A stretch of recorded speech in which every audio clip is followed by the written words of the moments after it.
There's a serious lack of independent sources in Gaza right now, which is going to make the information war even more challenging as Israel approaches the Shifa hospital.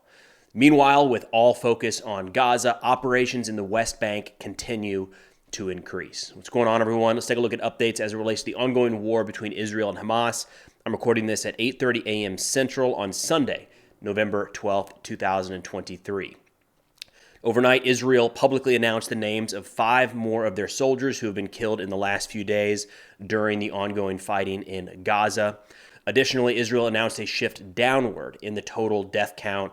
Originally, they'd put out 1,400 since on or around October 7th, or that number came out shortly after September 7th. They've adjusted that down to 1,200 estimated total Israelis killed at this point. There was no stated reason given, but Israeli officials added that that number would continue to refine as they identify more of the bodies. Now, we did see something similar from Al Jazeera through the Gaza Health Ministry about a week ago, where death and wounded estimates were moved down from previous statements.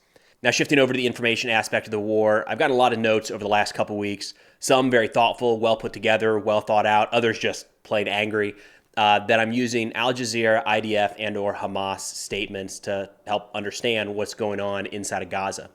Look, there's not a lot else out there right now. So if we look to the Ukraine war as a comparison, in that conflict, we had and still have access to government sources on both sides of the fight, both Ukraine and Russian. There were major media outlets operating in both countries and close to the front.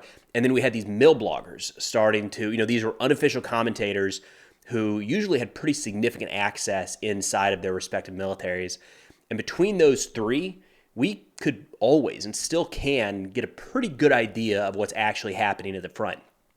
That's just not the case here. So both Hamas and Israel have a pretty tight hold on what information comes out publicly from inside of Gaza. So much so that when you see like an individual account post something from inside of Gaza, it becomes almost impossible to independently verify that. And yes, both sides in this conflict absolutely have their bias, just like in any other war, and that has to be taken into consideration when viewing this information. But between the IDF, official Israeli sources, Hamas, and Al Jazeera, that's essentially what we're going off of right now. Now, quick look at the map, again, put together by War Mapper on Twitter.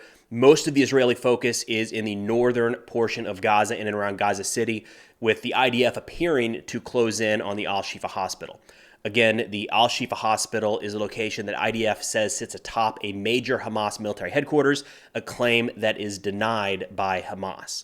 And according to the Israeli Defense Forces, during the course of operations in the last 24 hours, their troops are able to destroy Hamas infrastructure in the area, including long-range rocket launchers aimed at Israel, anti-tank missile launch positions, tunnels, and observation points. Then shifting over to Hamas statements, they say that over the course of the past 24 hours, they've destroyed at least 3 Israeli tanks and a troop carrier. But there's not a lot of new footage coming out from Hamas, which is noticeable. So if you go back to the immediate aftermath of the October 7th attack, it was a flood of videos and pictures coming out from that attack across Hamas and Hamas-affiliated channels. That slowed a little bit, and there started to be more of a focus on showing the rocket launches coming out of Gaza. It spiked a little bit more when Israeli forces moved in, kicked off the ground operation. It's fallen off significantly in the past couple days. So there's less footage and shorter footage being presented by Hamas of their militants fighting Israeli forces. Now, as Israel approaches the Al-Shifa hospital, it does seem like the information space is just going to get more and more frantic. I mean, just over the past couple days, there's been individual reports, right? Again, very, very hard to verify in any direction, that one side is saying the other side is actively shooting and killing civilians as they try to leave the hospital. So just when you get information coming out of Gaza right now, just be careful. Try your best to verify it through multiple sources. Additionally, the IDF announced that the opening south through the Saladin Street would be open for a few more hours today, allowing civilians to exit Gaza City. And they said that there would be a temporary tactical cessation of military activities in Jabalia. It's a lot of words to not say ceasefire, but essentially that's what it is, short-term ceasefire for humanitarian purposes in Jabalia. Additionally, they say that there is an open corridor out of the Al-Shifa hospital to the east, as Israeli forces continue to press in from the north, west, and south. Now, in trying to get ahead or combat some of the information coming out of central Gaza right now, IDF spokesperson Rear Admiral Daniel Hagari says that the IDF will assist in the evacuation of babies from the Shifa hospital, saying, quote, "There has been a lot of misinformation from Gaza today, so I want to clarify the facts. There is no siege. I repeat, no siege on Shifa hospital. The east side of the hospital is open for the safe passage of Gazans who wish to leave the hospital. We're speaking directly and regularly with the hospital staff. The staff of Shifa Hospital has requested that tomorrow we will help the babies in the pediatric department to get to a safer hospital. We will provide the assistance needed," end quote. And I hope that's how it plays out. I hope that the people inside of the hospital facilitate this transfer, get the babies out of the war zone, and I hope Israel is able to get them to a better, safer location. It's just, look, no matter how you feel about the two sides in this conflict, there are children and babies that have no say in which side of this they're on. They have no say in the government that they support or that they oppose. So let's get the babies out, get the babies safe, get the children safe as best we can. Now, shifting over to the West Bank, which is just simmering right now. A lot could go wrong quickly in that direction. Israel says that they completed 15 arrests in the West Bank, including 6 Hamas terrorists over the past 24 hours. They say that included the elimination of Mohammed Amin Mustafa Saif, saying that he was killed after trying to flee carrying an explosive device. Additionally, further north in Jenin, there were small arms engagements that resulted in the death of one Palestinian fighter. They didn't put out his affiliation to any specific group, and then the arrest of one other.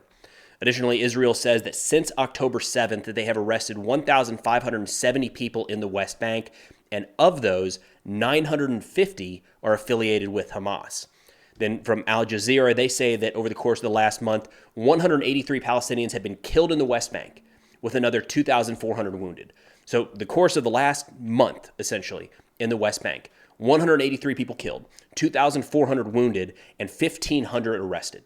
You see how this is, kind of simmering in a lot of ways, and it's just a hotbed for potential problems. It already is and has been for a long time. So for all the attention that Gaza is getting right now, there is constant violence between Israeli settlers and Palestinians in the West Bank, and many of the Palestinians there feel helpless. I mean, there's been countless reports over the past couple weeks where Israeli settlers are carrying out violence against Palestinians while Israeli forces stand by and do not intervene. It's a powder keg. And what's happening in Gaza right now is not going to resolve the issues in the West Bank. Shifting up north, Hezbollah says they carried out multiple ATGM strikes on Israeli targets across the border.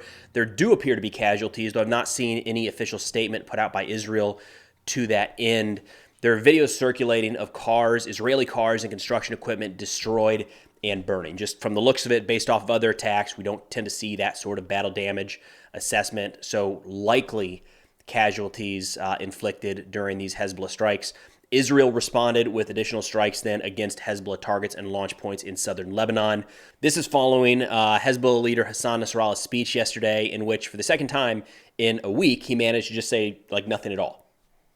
So there's a lot of people, especially in Hamas, that are looking to Hezbollah, hoping that they open that northern front with Israel. What Nasrallah put out yesterday was kind of a lot of the same old that he's put out in previous speeches, nothing really new. He said that Hezbollah has some additional weapons that are already in use against Israel, and that they're going to maintain contact along the northern Israeli border. Maybe you can read into this a little bit and say the attacks picked up after that speech. But from Israel's perspective, if what we're seeing right now from Hezbollah is the extent of their participation in this war, that's a positive for Israel. Additionally, Israel says that overnight, 2 projectiles were launched from Syria towards the Golan Heights and landed in open fields. No casualties, no damage to any sort of equipment. In response, Israel carried out additional airstrikes in Syria, they say, against the launch points. Not a lot of information about the target struck, the location, anything like that. But that's all I got for now. Of course, if interested in national security subjects, be sure to check out these sit reps I put out on Substack. Link is in the description below. 7 to 10 of the top articles each week, along with a few podcast recommendations. But thanks for watching. I'll see y'all next time.